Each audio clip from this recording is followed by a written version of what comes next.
दोस्तों, स्वागत है हमारे यूट्यूब चैनल बिहार ब्लॉग्स में। दोस्तों, आज का हमारा जो चैप्टर है वो एनसीसी का राष्ट्र निर्माण या नेशनल इंटीग्रेशन के बारे में है, जो कि आपके ए सर्टिफिकेट में 30 मार्क्स का और बी सर्टिफिकेट में 35 मार्क्स तथा सी सर्टिफिकेट में 25 मार्क्स का पूछता है। और इसे आप याद कर लीजिएगा, बहुत इंपॉर्टेंट चैप्टर है ये।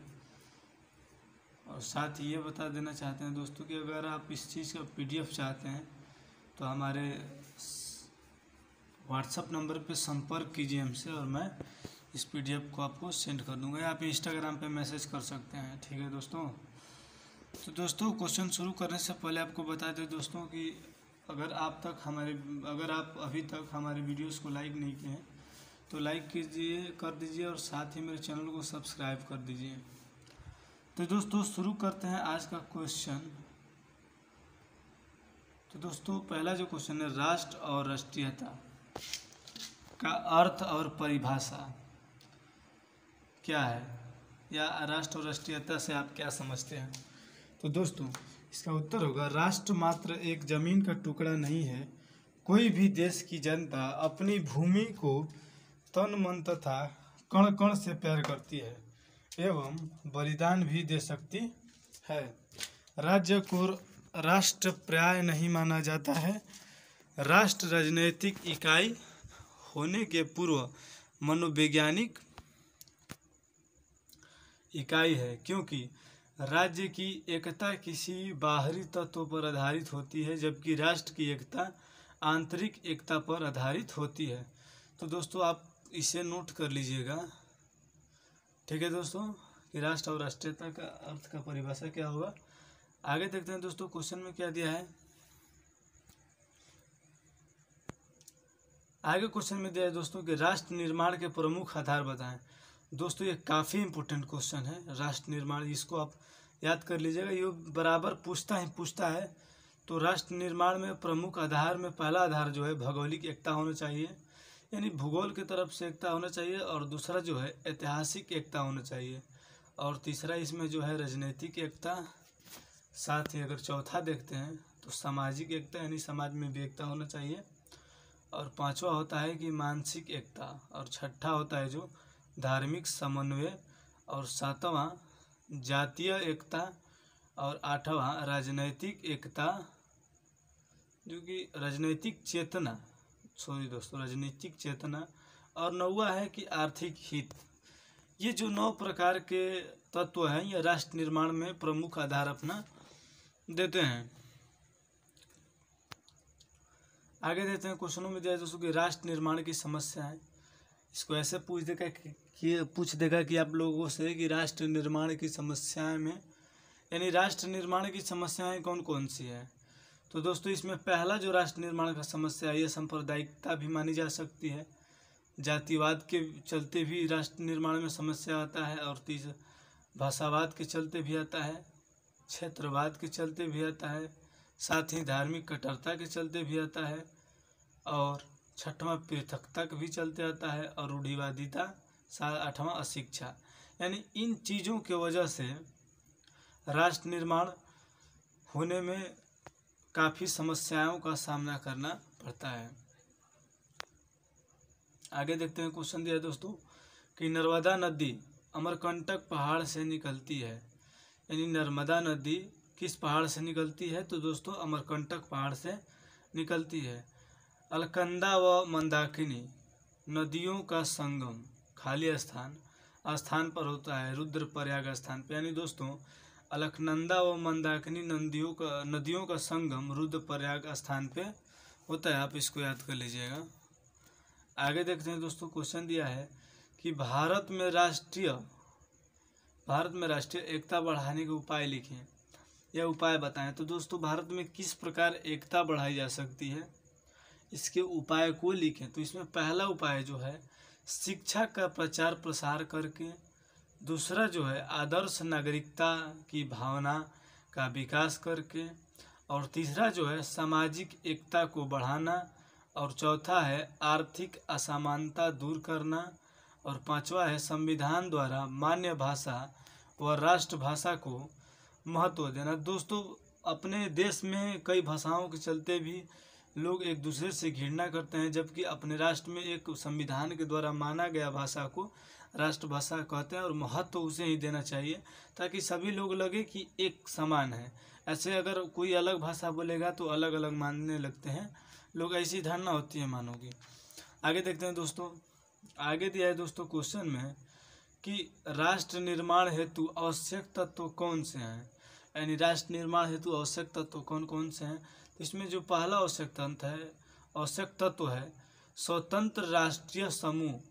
स्वतंत्र राष्ट्रीय समूह यह भी एक आवश्यक तत्व है जो कि हमारे राष्ट्र निर्माण में बहुत सहायक होता है। और दूसरा है राष्ट्रीय जागृति, और इसमें तीसरा है राष्ट्रीयता की प्रबल इच्छा, और चौथा है वैधानिक सार्वजनिक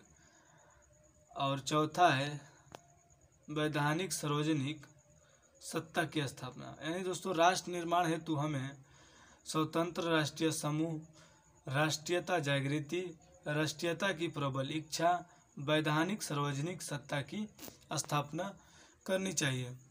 आगे देखते हैं दोस्तों, क्वेश्चन में दिया है कि भारत की विश्व में राष्ट्रीय पहचान क्यों दी जाती है, यानी भारत को विश्व में राष्ट्रीय पहचान क्यों दी जाती है, किन किन कारणों से दी जाती है, यह भी पूछ सकता है क्वेश्चन दोस्तों, और ये पूछा भी है। तो दोस्तों चलिए, इसमें पहला जो है राष्ट्रीय गान के चलते भारत को विश्व में राष्ट्रीय पहचान दी जाती है, और झंडा के चलते भी दी जाती है, राष्ट्रीय चिन्ह के चलते भी दी जाती है, साथ ही विकास के चलते भी दी जाती है। और पांचवा जो है विविधता में एकता, यानी हमारे देश में कई धर्म के लोग रहते हैं लेकिन सभी को बराबर अधिकार दिया गया है, जिसके वजह से विविधता में एकता धर्म माना जाता है। आगे देखते हैं दोस्तों, क्वेश्चन में दिया है कि पांचवा भारत के प्रमुख 3 मेलों के नाम बताइए। दोस्तों ये भी काफ़ी इंपॉर्टेंट क्वेश्चन है, आपसे पूछ लेगा। तो इसमें पहला जो मेला है पुष्कर मेला है, दूसरा है अजमेर मेला, और तीसरा है सोनपुर मेला। ये 3 जो मेले हैं वो प्रमुख मेले हैं भारत के। देख लीजिए दोस्तों इन मेलों को, और आप लोग याद कर लीजिएगा। पहला है पुष्कर मेला, और दूसरा अजमेर मेला, और तीसरा जो है इसमें सोनपुर मेला। आगे देखते हैं दोस्तों, क्वेश्चन में दिया है कि उत्तर भारत के 3 मान्यता प्राप्त भाषाओं के नाम लिखें। तो दोस्तों पहली भाषा जो इसमें हिंदी है, दूसरी भाषा है जो उर्दू, और तीसरी भाषा है जो पंजाबी है। ये उत्तर भारत की मान्यता प्राप्त भाषाएं हैं, 3 भाषाएं, हिंदी, उर्दू और पंजाबी। छठा देखते हैं क्वेश्चन, छठा में दिया है कि भारत में राष्ट्रीयता एकता, यानी राष्ट्रीय एकता क्यों आवश्यक है। भारत में राष्ट्रीय एकता क्यों आवश्यक है, भारत में हमें राष्ट्रीय एकता क्यों आवश्यक है, राष्ट्रीय एकता से आप क्या समझते हैं, भारत में राष्ट्रीय एकता से आपको क्यों मतलब आवश्यक है, ये भी क्वेश्चन पूछता है। तो इसमें देखते हैं दोस्तों कि भारत में इस समय सांप्रदायिकता, जाति, भाषा, क्षेत्र के अनुसार प्रांतों की मांग आदि के कारण राष्ट्रीयता एकता आवश्यक है। यानी भारत में इस समय सांप्रदायिकता, जाति, भाषा, क्षेत्र के अनुसार प्रांतों की मांग, यानी लोग प्रांत की मांग करते हैं, सामाजिक सांप्रदायिकता, जाति या भाषा के आधार पे। इन चीज़ों के कारण हमारे भारत में राष्ट्रीय एकता आवश्यक है। सातवां देखते हैं दोस्तों, क्वेश्चन में सातवां दिया है कि रंगोली लोक कला किस राज्य से संबंधित है। ये काफ़ी इंपोर्टेंट क्वेश्चन है जो कि महाराष्ट्र से संबंधित है। अगला है कि पंडित रविशंकर खाली स्थान से संबंधित है, यानी पंडित रविशंकर सितार वाद्य यंत्र पूछेगा कि पंडित रविशंकर किस वाद्य यंत्र से संबंध रखते हैं, तो इसका सितार वाद्य यंत्र होगा दोस्तों, इसको आप याद कर लीजिएगा, सितार वाद्य यंत्र, इनको याद कर लीजिएगा। रंगोली लोक कला किस राज्य से संबंधित है, इसका होगा महाराष्ट्र। आगे देखते हैं, क्वेश्चन में दिया है दोस्तों कि राष्ट्र निर्माण में आवश्यक तत्व कौन से हैं। तो ये अभी आपने ऊपर क्वेश्चन दिया था कि स्वतंत्रता, राष्ट्रीय समूह, राष्ट्रीय जागृति, राष्ट्रीयता की प्रबल इच्छा, और वैधानिक सार्वजनिक सत्ता की स्थापना, यह भी आप ऊपर पढ़े हैं, ठीक है। आगे देखते हैं दोस्तों, 8वां है कि गणकौर त्योहार किन 2 राज्यों में मनाया जाता है। यह भी इम्पोर्टेंट है, राजस्थान तथा गुजरात में गणकौर त्योहार मनाया जाता है, राजस्थान एवं गुजरात में, इसको याद कर लीजिएगा दोस्तों। आगे देखते हैं, क्वेश्चन में दिया है दोस्तों कि गरबा नृत्य किस राज्य की लोक नृत्य है। गरबा नृत्य, तो दोस्तों यह गुजरात का लोक नृत्य है। और 10वां जो है इसमें संथाल आदिवासी किन किन राज्यों में निवास करते हैं। संथाल आदिवासी किन किन राज्यों में निवास करते हैं। तो इसका पहला आंसर होगा झारखंड और उड़ीसा, यानी 2 ऐसे ये राज्य हैं कि जहाँ पे संथाल निवासी अभी भी निवास करते हैं। आगे देखते हैं दोस्तों, क्वेश्चन में दिया है कि गेटवे इंडिया किस वर्ष बनाया गया। ये काफ़ी इंपॉर्टेंट क्वेश्चन है। गेटवे इंडिया कब बनाया गया, तो 1911 में बम्बई में बनाया गया था। और 12वां है भारत के राष्ट्रपति भवन में कुल कितने कमरे हैं। तो दोस्तों भारत के राष्ट्रपति के भवन में कुल कितने कमरे हैं। तो दोस्तों इसका आंसर होगा कि कुल 340 कमरे हैं। अजंता एलोरा की गुफाएं किस राज्य में स्थित है। ये दोस्तों जितना भी क्वेश्चन आपको आगे मिल रहा है ये काफ़ी इंपॉर्टेंट क्वेश्चन है, आप इसको 2-3 बार देखिएगा जरूर।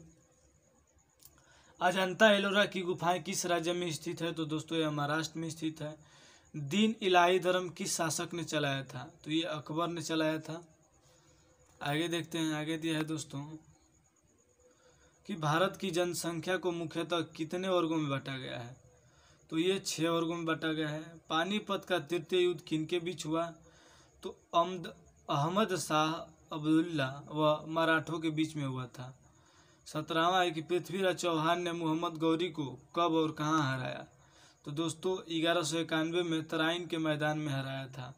18वां है कि भारत के किस शासक को भारत का नेपोलियन कहा था। ये तो आपको सभी लोगों को पता होगा कि समुद्रगुप्त को भारत का नेपोलियन माना जाता है। 19वां है कि जामा मस्जिद दिल्ली तथा फतेहपुर सीकरी को किसने बनाया। तो जामा मस्जिद को शाहजहां ने बनवाया था, जबकि फतेहपुर सीकरी को अकबर ने बनाया था। और 20वां है कि भारत की जनसंख्या में कितने प्रतिशत सिख धर्म के अनुयायी हैं। तो दोस्तों ये होगा 1.7% सिख धर्म के अनुयायी हैं। आगे देखते हैं दोस्तों, क्वेश्चन में दिया है कि हिंदू धर्म की 3 विशेष पुस्तकों के नाम लिखें। तो हिंदू धर्म में 3 विशेष पुस्तक में वेद है, गीता है और रामायण। ये 3 हिंदू धर्म की विशेष किताब है। आगे देखते हैं दोस्तों कि 22वां है कि सिख धर्म के आखिरी गुरु कौन है। तो दोस्तों इसका आंसर होगा गुरु गोविंद। 23वां है कि बौद्ध धर्म की संस्थापक कौन है। तो दोस्तों सिद्धार्थ या गौतम बुद्ध बौद्ध धर्म के संस्थापक हुए। 24वां है कि क्रिश्चियन की पवित्र पुस्तक है, ये होगा बाइबिल। क्रिश्चियन की पवित्र पुस्तक बाइबल है। और 25वां है भारत में शहीद दिवस कब मनाया जाता है। तो यह 30 जनवरी को मनाया जाता है। आगे देखते हैं दोस्तों, क्वेश्चन में दिया है कि भारत में कुल कितने राज्य हैं। तो ये होगा 28 राज्य होगा, क्योंकि एक राज्य जो है वो केंद्र शासित प्रदेश बन गया है, जिसे जम्मू कश्मीर बोला जाता है। और आगे देखते हैं दोस्तों, क्वेश्चन में दिया कि 27वां भारत का राष्ट्रीय पक्षी क्या है। इसमें राष्ट्रीय पक्षी मोर है। और 28वां है भारत का संविधान कब लागू हुआ। तो दोस्तों काफ़ी इंपॉर्टेंट क्वेश्चन है, जितने भी हैं आप इन लोगों को याद कर लीजिएगा। 26 जनवरी 1950 को भारत का संविधान लागू हुआ था। आगे देखते हैं, आगे दिया है पहला भारत का मान्य भाषाओं की संख्या है, यानी भारत में कितनी भाषाओं को माना जाता है। तो इसका आंसर होगा 22। दूसरा है कि भारत की प्रथम महिला राष्ट्रपति कौन है। तो डॉक्टर प्रतिभा देवी सिंह पाटिल। और तीसरा है कि उत्तर प्रदेश का राजकीय पशु बारहसिंघा है। और चौथा है महाराष्ट्र की राजकीय पक्षी है तो घुसर बनमुर्गी। महाराष्ट्र की राजकीय पक्षी घुसर बनमुर्गी है। बीबी का मकबरा खाली स्थान में स्थित है। दोस्तों औरंगाबाद महाराष्ट्र में स्थित है बीबी का मकबरा। तो अगला क्वेश्चन देखते हैं दोस्तों कि कैडेट का राष्ट्र निर्माण में क्या भूमिका है। तो दोस्तों कैडेट का राष्ट्र निर्माण में पहली भूमिका जो है राष्ट्रीय एकता बनाए रखना है। और दूसरी भूमिका है गरीबी उन्मूलन। तीसरी है कि सड़क निर्माण। और चौथी है उच्च शिक्षा। और 5वीं है भ्रष्टाचार एवं बुराइयों का हतोत्साहित करना। और छठा है कि पिछड़े वर्ग लोगों की मदद करना। 7वां है मानव संशोधन का विकास करना। ये जो है कैडेट को राष्ट्र निर्माण में मुख्य भूमिका अदा करता है। आगे देखते हैं दोस्तों, क्वेश्चन में दिया है कि आंध्र प्रदेश का लोक नृत्य क्या है। तो कुचिपुड़ी है। और 7वां है लास्ट एवं अंतिम क्वेश्चन है दोस्तों कि भारतीय संविधान 26 नवंबर 1949 को अपनाया गया था और लागू कब हुआ था? 26 नवंबर 1950 को लागू हुआ था, 26 जनवरी 1950 को लागू हुआ था। तो दोस्तों आज का क्लास यहीं तक समाप्त होता है और मिलते हैं फिर से नेक्स्ट वीडियो में। तब तक के लिए जय हिंद दोस्तों।